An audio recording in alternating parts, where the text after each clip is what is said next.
podcast Klinik Nuhrintama sebagai media informasi dan edukasi yang membahas berbagai macam pelayanan kesehatan, peningkatan mutu, serta peningkatan sumber daya manusia di Klinik Nuhrintama.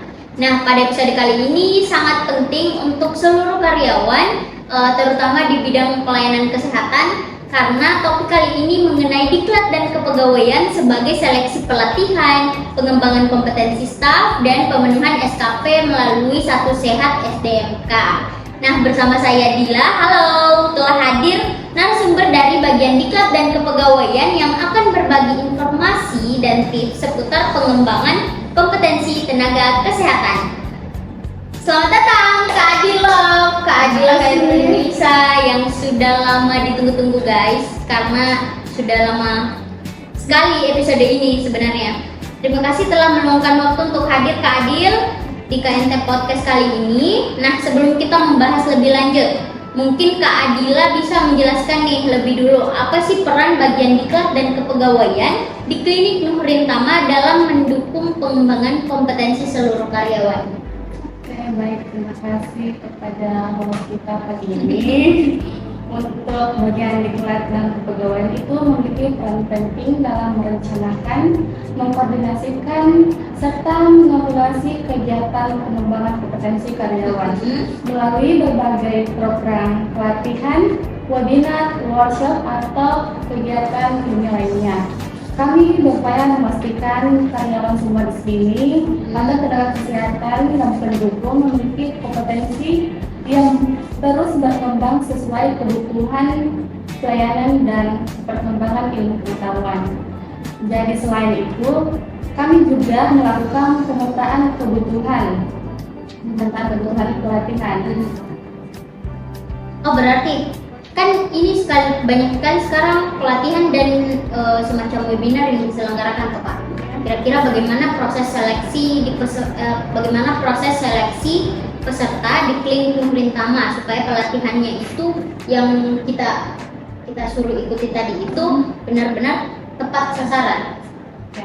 Kita seleksi juga terkait misalnya ada pelatihan yang lewat dari Instagram. Oh, biasanya dari Instagram atau WA dari seminar itu kita seleksi. Misalnya apalagi penanggung jawab poli ini harus apalagi ya sesuai targetnya. Misalnya ini kan kemarin terkait apa lagi ya? Luka bakar, berarti ya unit layanannya itu poli umum. Nanti bulan 8 ini poli umum yang akan ikut pelatihan terkait itu. Oh, berarti Kak Adila biasanya mendapatkan sumber-sumber informasi itu bisa melalui media sosial juga nih. Iya. Berarti proses mengikuti webinar di sini itu harus melalui diklat dan kepegawaian memang. Nah, dan setelah mengikuti pelatihan itu biasanya kan karyawannya harus sosialisasikan ke karyawan semua untuk supaya karyawan semua dapat apalagi materinya. Oh, berarti setelah misalnya ini ada unit poli umum yang sudah ikut pelatihan, berarti setelah itu ada edukasi dari poli umum untuk karyawan yang lain agar menyeluruh begitu. Nanti dibuatkan jadwal agenda sosialisasi. Oh, begitu. Jadi sobat KNT harus tahu kalau di Klinik Nuhrintama ada agenda sosialisasi. Semisal ada beberapa unit yang ikut webinar. Nah, itu supaya ilmu yang didapat bisa menyeluruh ke seluruh karyawan atau staf Klinik Nuhrintama. Tapi Kak, mengenai pemenuhan SKP melalui Satu Sehat SDMK, bagaimana sih langkah-langkah pemenuhan SKP itu melalui Satu Sehat SDMK? Jadi terlebih dahulu itu semua karyawan harus memiliki akun Satu Sehat masing-masing. Oh, jadi semua perlu Iya, di sini. semua perlu di sini.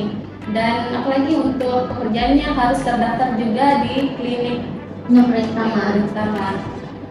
Untuk itu apalagi untuk Satu Sehatnya itu memiliki pembelajaran di sana. Jadi untuk SKP-nya itu ada persyaratannya juga, jadi sesuai profesi masing-masing.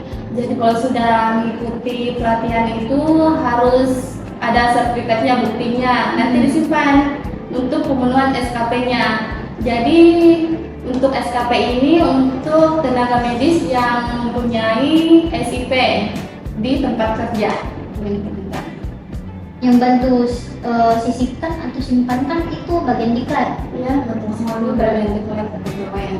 Kalau yang bantu update, Update-nya itu nanti sesuai karyawan yang punya akun satu sehat. Misalnya kalau ada kendalanya itu baru dibantu sama diklat dan kepegawaian.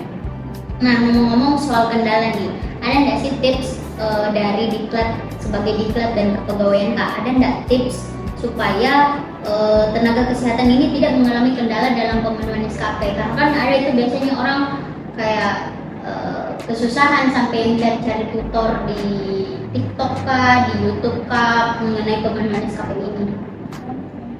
Kalau itu kita kumpulkan memang sertifikatnya dari mulai pertama pembelajaran sampai akhir, dan juga jangan menunggu sampai jangan menunggu sampai mendekati masa SIP berakhir baru kita kumpulkan, karena biasa kamu memperlambat. Iya. Dan aktif juga dalam mengikuti informasi yang ada di satu sehat masing-masing karyawan. Jadi memang harus aware ya Kak, setiap orang juga harus tahu atau update mengenai kapan sih masa berlakunya habis, jangan sampai mendekati baru update itu bakalan kesusahan sih. Jadi semua karyawan itu lagi ada kan di satu set itu ada bagian ranah pembelajaran, ranah pengabdian dan ranah pelayanan. Ya, kalau untuk ranah pelayanan itu nanti setiap setahun sekali nanti diinputkan oleh petugas PJ masing-masing poli. Oh PJ ya, PJ masing poli. Karena kan ada di poli masing-masing. Kalau untuk pengabdian itu, kalau misalkan ada kegiatan luar atau kegiatan KMD aktivitinya klinik utama, tapi harus ada bukti peserta hadir, absensinya minimal 20 peserta. 20 peserta. Berarti di klinik Nurintama setiap berkegiatan memang diwajibkan keluar sertifikat. Atau bagaimana? Kalau itu ada juga khusus sertifikatnya, misalkan Infante Activity itu pasti akan dibuatkan. Untuk kegiatan keluar itu kayak KMT Mobile itu pasti dibuatkan juga. Tapi kalau untuk KMT tadi itu mungkin nggak dibuatkan, tapi absensinya sama duman saja. Tapi kalau untuk materi juga dibuatkan. Dibuatkan materi. Terus ini kalau semisal hampir nih lewat, kira-kira apa pernyataan dari seorang diklat dan kepegawaian untuk ini lebih aware soal perpanjangan disebutnya IAS? Itu biasa kan di reminder semua karyawan. Ada sistem. Iya, ada sistem remindernya. Sistem remindernya itu melalui weekly, tapi dicek juga masing-masing karyawannya untuk upload SK pembelajaran, pengabdian dan pelayanannya. Nah, berarti seluruh kru KMT harus entah itu petugas kesehatan yang lain harus selalu update mengenai pengisian SKP ini ya, karena memang sangat penting Kak. Apalagi dia masuk di jejak ini perjalanan seorang karyawan petugas kesehatan. Nah, jangan menunggu mendekati masa SIP berakhir baru pemenuhan SKP-nya, karena akan mempersulit juga bagian diklat kepegawaian.